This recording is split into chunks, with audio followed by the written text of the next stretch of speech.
قیامت قائم نہیں ہوگی اس وقت تک جب تک کہ خلافت راشدہ واپس نہ آ جائے۔ پوری دنیا میں میرے آقا صلی اللہ علیہ وسلم نے ارشاد فرمایا خلافت علی منہاج النبوہ دوبارہ قائم ہوگی، اور اگر میرے نبی نے فرمایا ہے تو وہ ہو کر رہے گی۔ خلافت عباسیہ کے بعد تک خلافت عثمانیہ قائم ہوئی جو ترکی سے چلی، یہ 650 سال تک چلی۔ 1340 ہجری یا 1920 یا 1921 کے آس پاس آ کر خلافت ختم ہو گئی۔ اور میں یہ بات کیوں عرض کر رہا ہوں، حضور پاک صلی اللہ علیہ وسلم کی وفات سے لے کر 1921، ابھی کیا چل رہا ہے 2021، 1921 تک خلافت چلتی آئی، الگ الگ ملکوں میں رہی، الگ الگ لوگوں میں رہی، الگ الگ خاندانوں میں رہی، لیکن نام خلافت کا تھا، اور جو خلیفہ ہوتا تھا اس کی تعظیم و تکریم بھی ہوتی تھی۔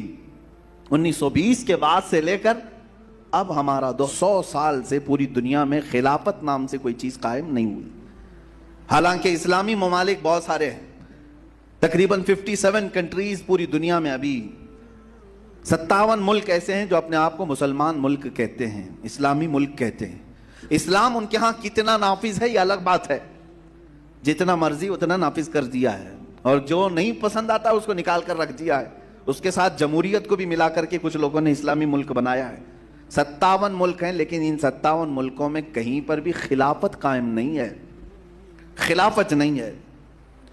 خلافت کیوں نہیں ہے اور کیوں آج تک لوگ اس کے بارے میں چرچا بھی نہیں کرنا چاہتے؟ جانتے ہیں آپ 1920 کو جب ورلڈ وار فرسٹ ختم ہوئی تھی اور خلافت عثمانیہ کو ختم کر دیا گیا تھا، تو یہودیوں نے اپنی پسند کا بادشاہ لا کر کے ترکی میں بٹھا دیا، مصطفیٰ کمال بادشاہ، جس نے ترکی میں موجود ساری اسلامی روایات کو ختم کر دیا 11 سال کے اندر، حجاب پردہ ختم کر دیا، اذانوں کو بند کرا دیا تھا، قرآن کے لٹریچر کو عربی سے ہٹا کر ترکی میں لکھوانے کا آرڈر دے دیا تھا، حفظ کرنے پر قرآن کے پابندی لگا دیا تھا، بہت ساری چیزیں، عورتوں کو بے حجاب باہر کر دیا، سیکولرزم کے نام پر اس نے اسلام کی ساری روایات کو ختم کر دیا، قتل کر ڈالا تھا۔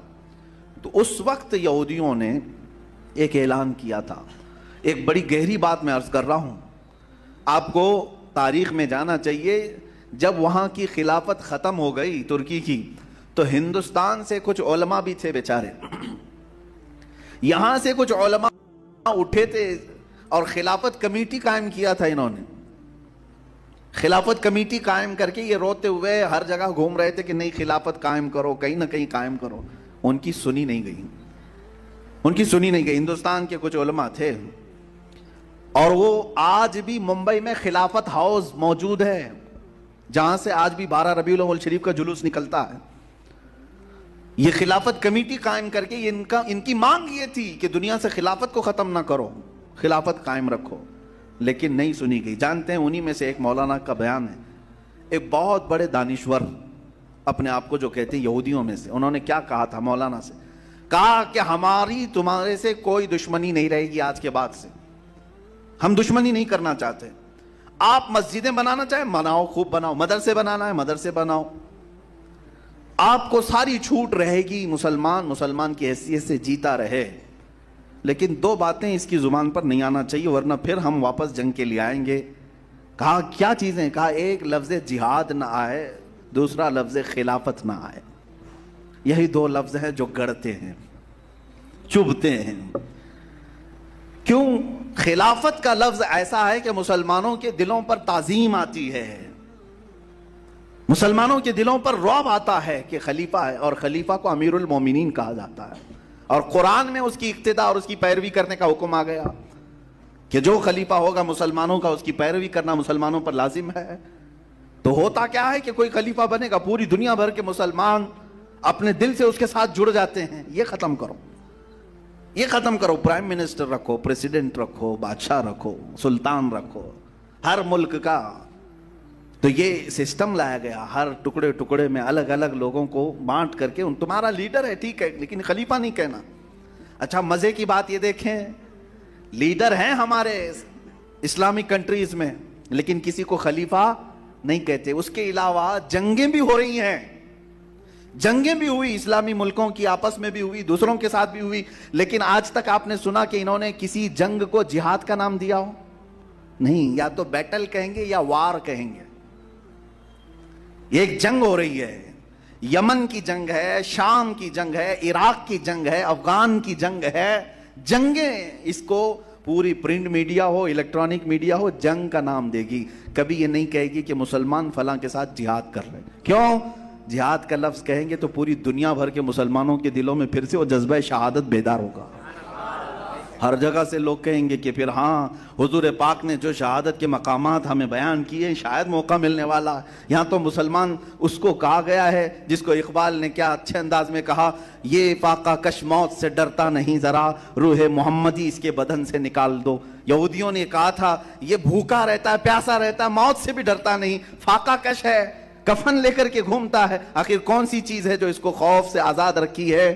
وہ کہتے ہیں صرف روح محمدی ہے اس کے اندر جو اسے بے خوف کرتی ہے. دو چیزیں میں نے عرض کیا, ایک خلافت, دوسری جہاد. مجھے آج کوئی روک سکتا نہیں ہے کیونکہ ہمارا ٹاپک خلفائے راشدین چل رہا ہے, اس لیے خلافت کو بیان کر رہے ہیں. ہاں, کوئی اگر یہ کہے کہ ابھی تازہ پڑوس میں جنگ چل رہی ہے اور یہاں آپ خلافت کی بات کر رہے ہیں, میرے عزیزو یہ تو ٹاپک برابر اسی دن آ گیا ہے, اسی لیے ہم عرض کر رہے ہیں خلفائے راشدین کی بات ہے. ہاں, لوگوں کو یہی تاثر جائے گا کہ طالبان برسر اقتدار آ گئے, افغان میں حکومت قائم ہو گئی اور ادھر خلافت کا بیان چل رہا ہے. یہ تو میچنگ ہو گئی, خلافت راشدہ کا بیان چل رہا ہے. اب میں یہ جو بات خلافت پر کہہ رہا ہوں اس کی وجہ بھی میں بتاؤں کہ آج پوری دنیا بھر کی میڈیا دیکھیں, اگر سرخیاں کسی بات کی لگائی گئی ہوں گی تو صرف افغانستان کی ہوں گی. تلاش کرو, سرچ کرو. کیوں؟ ارے میاں, بہت ساری حکومتیں تختہ پلٹتی ہیں, دوسرا تختہ آ جاتا ہے, دوسرا بادشاہ آتا ہے, دوسرا پرائم منسٹر آتا ہے, کبھی فوجی جنرل تختہ پلٹ کر کے حاکم بن جاتا ہے. لیکن اتنا واویلا نہیں ہوتا.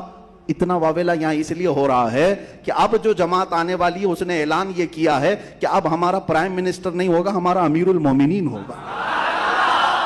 بس اتنے لفظ. میں نہ حمایت کی بات کر رہا ہوں نہ میں کوئی چیز, میں تو صرف تجزیہ کر رہا ہوں کہ اس لفظ سے بھی تکلیف ہے کہ اگر ایک جماعت نے کہہ دیا کہ ہم امیر المومنین پکاریں گے جو ہمارا لیڈر ہوگا, سب کی نیندیں اڑ گئی ہیں, سب بے چین ہیں.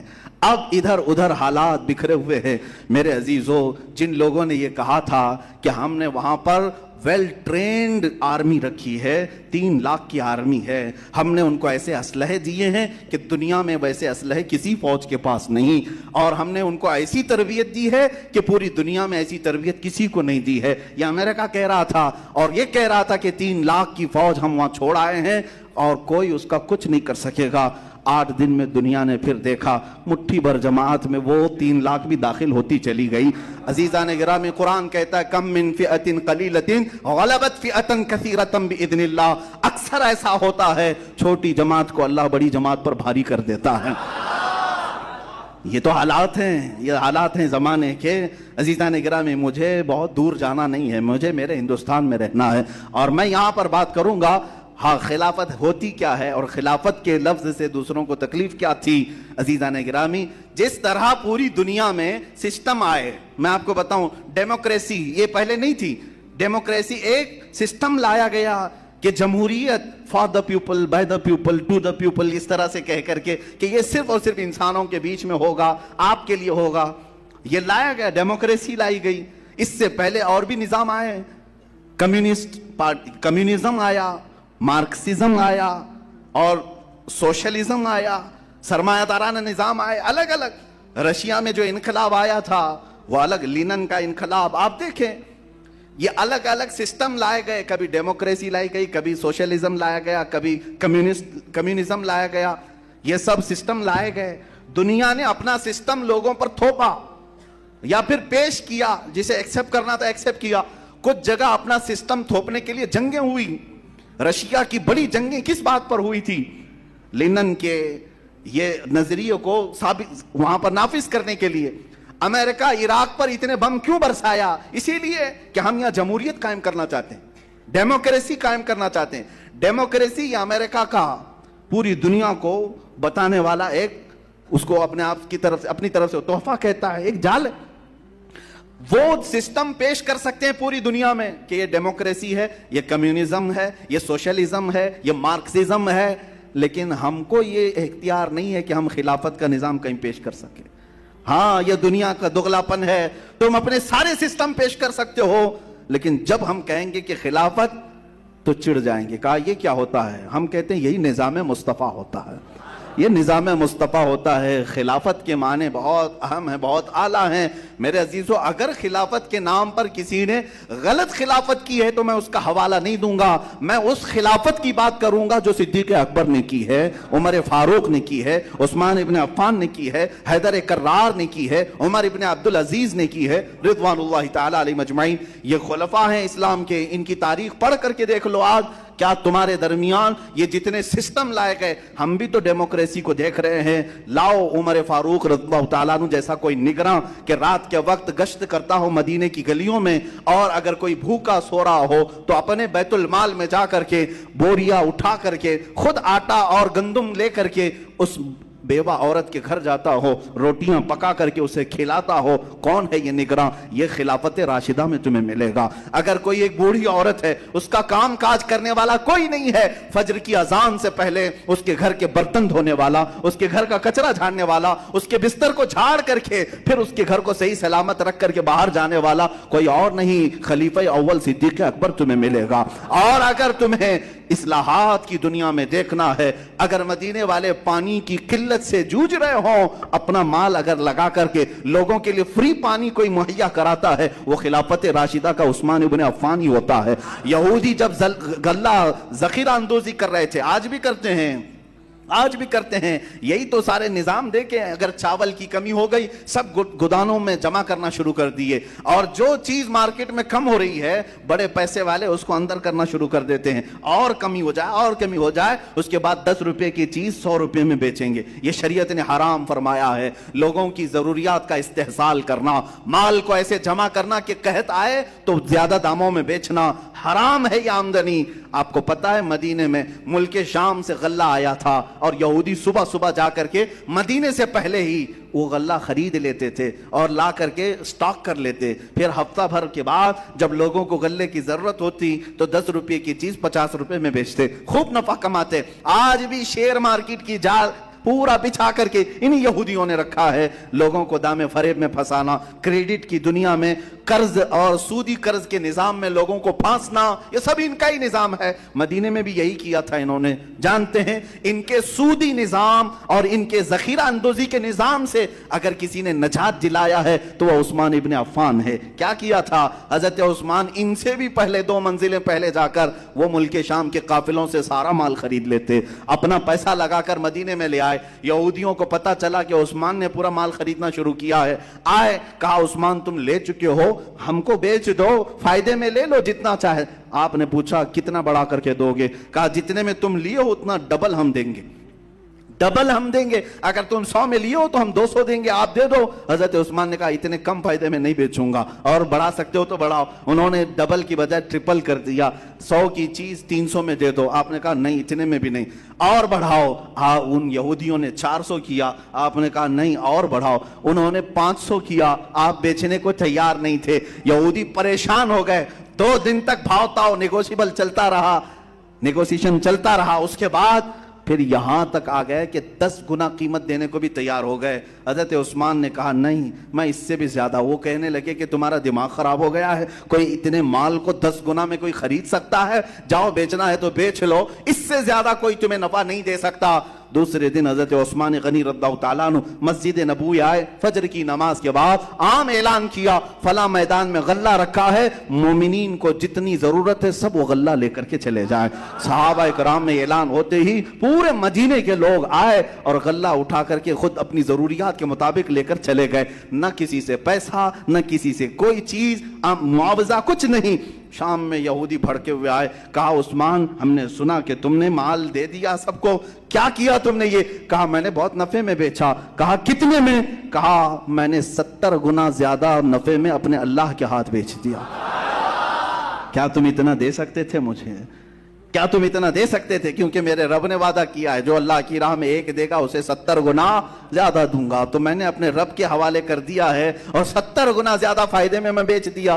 ان کے سرمایہ دارانہ نظام، ان کے سودی نظام سے آزادی دلانے والے کا نام یہ خلافت راشدہ میں ہوا ہے. مولا علی کرم اللہ وجہہ الکریم کی زندگی پاک میں دیکھیں، بزدلی سے دور رکھ کر کے عدل و انصاف کے فیصلے قائم رکھنا، یہ خلافت راشدہ میں ہوا ہے۔ ایسا نہیں ہے کہ اپنا ہے تو اس کے لیے کوئی فیصلہ الگ ہو، دوسرا ہو تو اس کے لیے کوئی فیصلہ الگ ہو، جیسے آج بھی عدالتیں کر رہی ہیں۔ مولا علی شیر خدا کے فیصلے اٹھا کر کے دیکھ لو، انہوں نے عدل و انصاف کا جو ترازو قائم کیا ہے، پوری دنیا میں اس کی مثال نہیں ملتی۔ ان کے قضایا، ان کے فیصلوں کی کتاب آج بھی دستیاب ہے، جس میں حضرت علی رضی اللہ تعالیٰ عنہ کے فیصلے ہیں۔ عزیزان گرامی، آج مذاق کیا جاتا ہے عدل